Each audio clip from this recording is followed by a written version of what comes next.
भारतामध्ये आता पेपर फुटीच्या घटना या काही आपल्यासाठी नव्या राहिलेल्या नाहीयेत.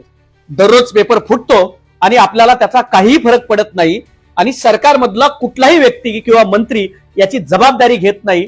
हे आता या देशामध्ये लोकशाहीमध्ये आता नवं राहिलेलं नाहीये. काही महिन्यांपूर्वी नीटचा पेपर फुटला आणि देशातल्या 22 लाख पोरांच्या भविष्याचं वाटोळं करण्याचं काम या सरकारनं केलं.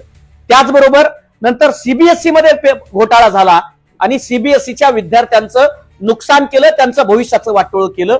नंतर तलाट्यांचा पेपर फुटला, पोलीस भरतीचा पेपर फुटला. आतापर्यंत गेल्या 10-12 वर्षात जवळपास 100 पेक्षा अधिक वेळा पेपर फुटीचे प्रकरण आलेले आहेत. आणि आता आज ज्यांच्या हातामध्ये या देशाचं भवितव्य घडवण्याची जबाबदारी आहे त्या शिक्षक निर्माण करणाऱ्या टीचर्स इलिजिबिलिटी टेस्ट टीईटी परीक्षेचा पेपर आज फुटला आणि 3 आरोपींना अटक करण्यात आलं. एक हरियाणाचा आहे आणि 2 बिहारी आहेत आरोपी. आता सरकार महाराष्ट्राचं आणि आरोपी बिहारी आणि हरियाणातले आहेत. हे आरोपी सरकार आणि प्रशासनातल्या लोकांचं पाठबळ असल्याशिवाय पेपर फोडू शकत नाहीत. म्हणून तात्काळ ह्या पेपर फुटीची जबाबदारी घेऊन देवेंद्र फडणवीस, त्याचबरोबर शिक्षण मंत्री दादा भुसे आणि संबंधित शिक्षण आयुक्त जे नंदकुमार बेडसे आहेत यांनी राजीनामा द्यावा आणि तात्काळ या प्रकरणाची जबाबदारी घ्यावी. पण असं होणार आहे का? असं होणार नाही. कारण नीटचा पेपर फुटला, धर्मेंद्र प्रधान यांनी राजीनामा दिला नाही. देशाचे प्रधानमंत्री माननीय नरेंद्र मोदीजींनी याच्यावरती एक शब्द सुद्धा काढला नाही. या देशातील लोकांचं भविष्याचं वाटोळं केलं जाते. मुद्द्यावरती येतो आता. 2028 पर्यंत टीईटी दिलीच पाहिजे हे सर्वोच्च न्यायालयानं सांगितलं. जर दिली नाही तर शिक्षकांच्या नोकऱ्या जाणार आहेत जे कार्यरत आहेत. त्यामुळे 53 वर्षाच्या खालील शिक्षकांना हे कंपल्सरी केले. आता या शिक्षकांनी टीईटीचा अभ्यास केला, त्याच शिक्षकांना आता मतदार याद्या करायच्या आहेत SIR साठी आणि 4 महिने कार्यमुक्त केलेलं आहे. सरकारी शाळा 4 महिने आता वाऱ्यावरती असणार आहेत. कारण शिक्षक SIRचं काम करतोय, शिक्षक जनगणना करतोय, शिक्षक गावातल्या नोंदी करतोय, जन्म मृत्यूच्या नोंदीपासून ते निवडणुकीच्या ड्युटी पर्यंत सगळं काम शिक्षकांनी करायचं आणि वरतून विद्यार्थ्यांना शिकवायचं आणि त्यातही परीक्षा देऊन नोकरी वाचवायची. अरे त्या शिक्षकावरती किती अत्याचार करणार आहात.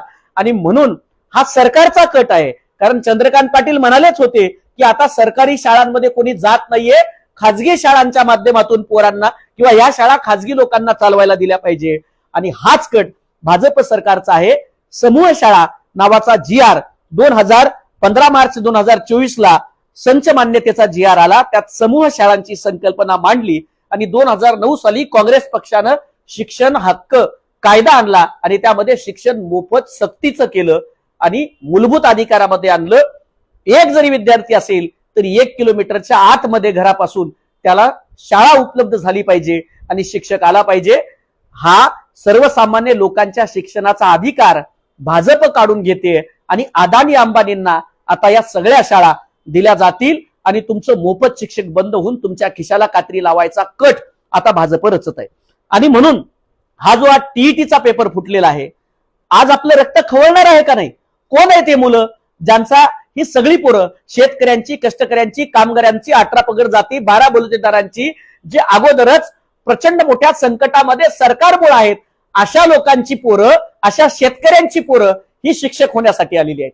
आणि या शिक्षकांच्या आयुष्याचं वाटोळं केलं. आता तुम्ही जागे होणार आहात की नाही? मी कायम एक शेर सांगत असतो. नीटचा पेपर फुटला, बाकीचे बघत राहिले.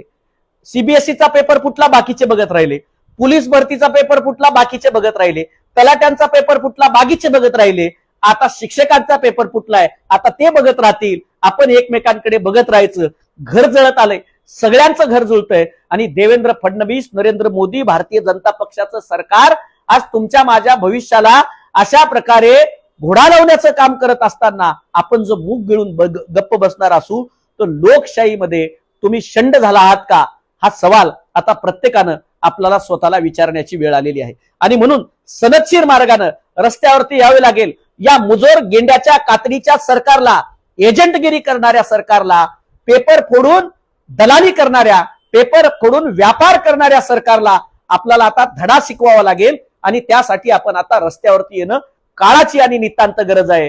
मला राज्याचे मुख्यमंत्री देवेंद्र फडणवीस, शिक्षण मंत्री दादाजी भुसे यांना सांगायचंय की थोडी जरी जनाची नाही मनाची लाज शिल्लक असेल तर या यंत्रणेतल्या सर्वांना तात्काळ निलंबित करा आणि दादा भुसेंनी या प्रकरणाची जबाबदारी घेऊन तात्काळ राजीनामा द्यावा आणि महाराष्ट्रातल्या 4.5 लाख परीक्षा देणाऱ्या शिक्षकांची भावी आणि कार्यरत देवेंद्र फडणवीसांनी जाहीर माफी मागावी की ही पेपरफुटी आमच्यामुळे झाली, आमचं सरकार अपयशी ठरलं हे त्यांनी मान्य करावं. आणि मला आता महाराष्ट्रातल्या सर्व शिक्षकांना, सर्व विद्यार्थ्यांना एक शेर सांगायचंय.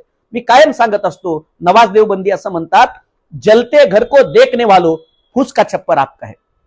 जलते घर को देखने वालो फूस का छप्पर आपका है. आपके पीछे तेज हवा, आगे मुकद्दर आपका है. उसके कत्ल पे मैं भी चुप था, मेरा नंबर अब आया. उसके कत्ल पे मैं भी चुप था, मेरा नंबर अब आया. मेरे कत्ल पे आप भी चुप हो, अगला नंबर आपका है. मेरे कत्ल पे आप भी चुप हो, अगला नंबर आपका है. त्यामुळे तुमच्या भविष्याची, आयुष्याची माती झाली. आता किती दिवस आपण तोंडात माती घालून मूग गिळून गप्प बसायचं हे आपल्याला ठरवायचंय. त्यामुळं नुसतं व्हिडिओ बनवून चालणार नाही. या व्हिडिओच्या माध्यमातून सर्व ज्या लोकांचे पेपर फुटलेत त्या सर्व क्षेत्रातल्या विद्यार्थ्यांना मी आव्हान करतोय की सनदशीर संविधानिक मार्गाने जमूया, रस्त्यावरती उतरूया. आपल्या सगळ्यांच्या प्रतिक्रियांची मी वाट पाहतो, सरकारचा निषेध करतो आणि शिक्षण मंत्री आणि आयुक्तांच्या राजीनाम्याची या ठिकाणावरती मी मागणी करतो आणि या पेपर फुटीच्या विरोधामध्ये आपण लढूया इतकीच अपेक्षा आपल्या सगळ्यांकडून व्यक्त करतो. धन्यवाद.